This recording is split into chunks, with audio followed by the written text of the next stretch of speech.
Hello, my magpies. Welcome to Magpie Girl and Frankie. I'm Magpie Girl, and Frankie is my 92 Dodge Road Trek, a Class B RV. Today's episode is a little bit different because I want to tell you about the Harvest Host program, which is a popular membership program that lets you stay at ranches and wineries if you are a self-contained RV. I'm not an affiliate, and this isn't sponsored, but I want to show you one of my favorite Harvest Host spots. And then more importantly, I want to take you behind the Harvest Host paywall, and I'm going to screen share my computer screen with you so that you can see what it looks like behind the paywall to plan your trip using the Harvest Host app. After a few days of boondocking and moochdocking on my trip from Seattle to Palm Springs, I decided I wanted a site with a view. And since I was heading down 101 in California through some beautiful farmland, I decided to use my Harvest Host app because I knew they'd have a bunch of great locations. I was able to book a spot at 43 Ranch, this gorgeous olive ranch near San Ardo, owned by the Trainer family. After getting a tour of the olive pressing facilities and buying some mandarin olive oil and a spicy olive oil, I waited under this beautiful shade tree and wandered through the olive groves until owner Greg Trainer led me and a couple other campers up the hill to our site. I couldn't believe I got this beautiful sweeping view of the valley, and Greg gave me the tip to not watch the sunset, but to instead look out across the valley and watch the way the shadows fell through the hillsides. It was so beautiful.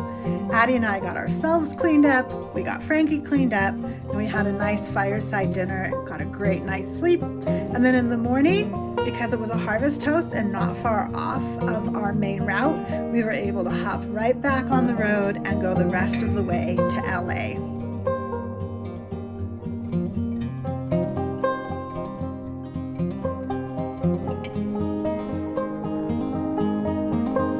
So let's switch over to the screen share.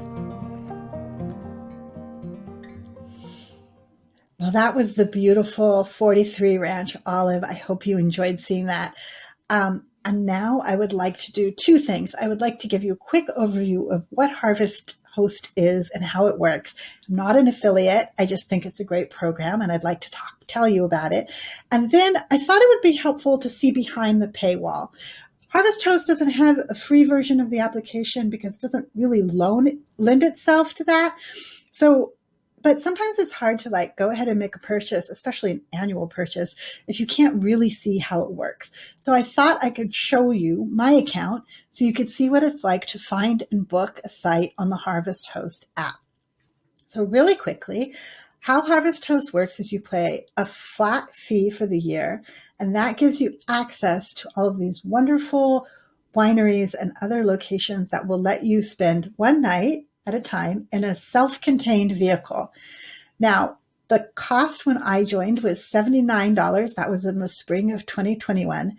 There's almost always some sort of bar on the top of the general Harvest Host website with a 10 or 15% off discount. If you're not ready to join, don't worry. There'll be another discount shortly. And then that $79 allowed me to book at all of these sites for the year. And then when you spend a night at a Harvest Host site, the idea is that you will spend at least $25 on products from that host. It's really fun because you're not just paying to stay at an RV park. You are getting a beautiful campsite and a beautiful product and supporting some really nice people who are trying to make their ranches and farms and wineries a go. So I think it's a really fun way to travel, and even at a higher cost per year would still be a really great value.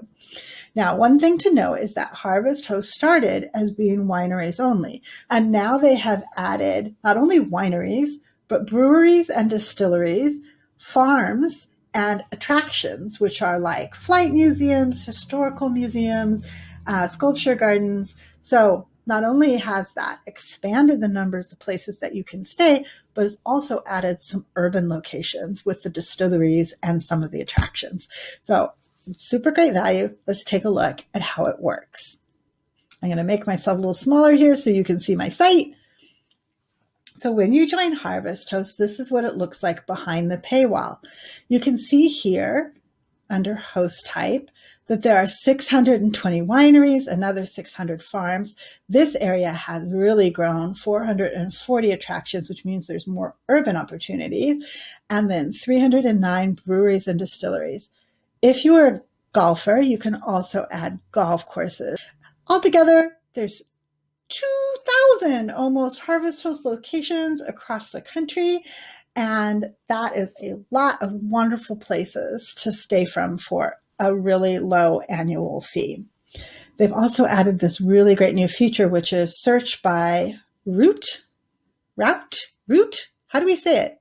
It's probably regional.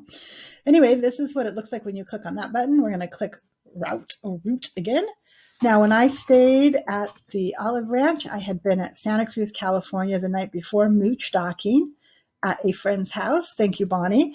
Then what I did was I looked on my Google map and I said, I want to drive this many hours today on my way down to LA, which meant stopping somewhere near San Ardo. So I popped San Ardo in there.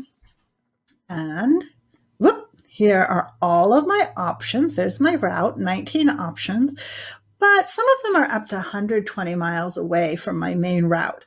So I'm going to scroll that down to be about 20 to 30 miles because I don't want to drive more than 30 minutes out of my way to stay the night. And this is what it gives me. I'll pop it open a little bit bigger for you. 2 olive ranches. And there's 1, there's 2. And a winery. Now, I'm allergic to wine. It gives me migraines. And while I'm happy to stay at one and buy a hostess gift or set my parents up for Christmas, I thought that this olive ranch would be really fun. Also, this one, when I read the description, said that sometimes the road is muddy and rutted and difficult to get to. So I didn't think Frankie could handle that road. So here we are, 43 Ranch Olive Oil. You click the name of the Harvest Host location. In the browser, it opens it for you in a new window. On the app, it just pops it open for you. You can see I've hearted it here. You can see photos that are posted by the host, but you can also see photos that are posted by actual Harvest Host users. So it's not just a marketing ploy. You can see real life pictures from real life people of what it really looks like. Then I think this Plum Box here is very important for a couple of reasons. One, you can see what the hours are. A lot of Harvest Hosts are not open midweek, so do be aware of that as you plan your trip. Also, you see here that they close at 5. It's not like a campground. You can't roll in at 8 or 9 if you get delayed.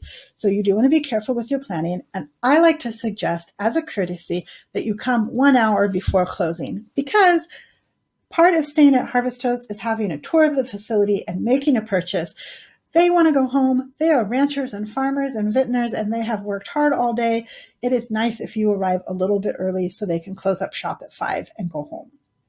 You can click here to get directions on like a Google map. And I see Cindy didn't have this when I stayed before, but she has got this request to stay feature now, which lets you pick a date on the calendar and fill out your details here. Maybe put a little note like, hey, we're going to be arriving between noon and 3. I think it's really nice to let them know around when you're going to arrive. They are busy people. That helps them know when to be there to greet you. And then you can submit the request. So that is a new and fancy feature. Harvest Host is very nimble. It's always improving right now. And then you can also go to their website if you want a little more information. This section here, you can see that if you make a $50 purchase, they have the option of electrical hookups or a premium fire pit location. I easily spent $50 at 43 Ranch. I bought Christmas presents. I bought host presents. When I picked up my daughter a couple of days later, we ate a feast of olive oil and fresh mozzarella that we got from the local market. It was amazing. I bought soap. It's super easy to do this spending, and then I got a bunch of people Christmas presents. So not only did I get a beautiful camp spot, but I got some of my shopping done, all for the same low price. And they offered me this, I didn't know it was an option, but they offered me this fire pit location. Not only did I have a beautiful site on the peak of the hill overlooking the valley, but Greg and Cindy and Doug's son came up, built my fire with olive oil soaked fire starters. It smelled so good. It is just a really fun way to travel. There was one electric hookup site that was right next to the main farm building, not as picturesque as being up the hill. If it had been raining and I hadn't had solar, I might have opted to charge my batteries while I was there. You can see here that it says that they have 12 spaces. That seems ambitious. There were about 6 people when I was there and we had lots of space. If they start getting busy and they have 12 people in there, it's going to be pretty close, pretty elbow to elbow, but it wasn't like that at all. And I was traveling during Easter week, which is a heavily traveled week. So some places only have 1 or 2. So, easier to book at places that have more spaces. You can see they had Wi-Fi, pets were allowed. You could top off your water tanks if you wanted to, and they would take a really big Class C up that hill. So there you have it. The other thing to do on this page is to scroll down past the maps and the photo galleries and look at the reviews. I have never seen a bad review of a Harvest Host location, but what you do sometimes get if you scroll down to the reviews is tips about how to find it. You might see something like, it's a little bit hard to find, turn right at the Arco and left at the flag, type of thing. Once I saw one that said, this has some low overhanging branches. If you're a tall Class C, you might scratch your rig. So it's good to just kind of check that out, see what people are saying. And it's really nice to leave a positive review. That helps the hosts kind of gain reputation, and it shows that you are also a good person to host. So that's really all there is to booking a place on Harvest Host. One thing to keep in mind is that it can get busy. On the way back, I was trying to find a location. I had to call 3 places before I found one, but I was still able to find one within my preferred 30-minute window of my main route. I've stayed at ranches, farms, and wineries. I've yet to stay at one of the attractions, but I do know that some of the distilleries are more in town. That's a little bit more like parking lot camping, but it might give you an option if you need to be a little bit more in town. I think it's a great value. Even if it was $100 a year, it would be a great value.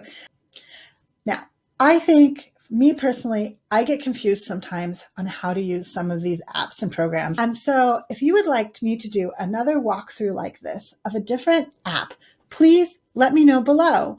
Let me know what type of app you'd like to see. The 3 that I use most are Roadtrippers for planning my trip, and iOverlander for free camping and boondocking, and Campendium for just like general camping spots, state, county, that kind of thing.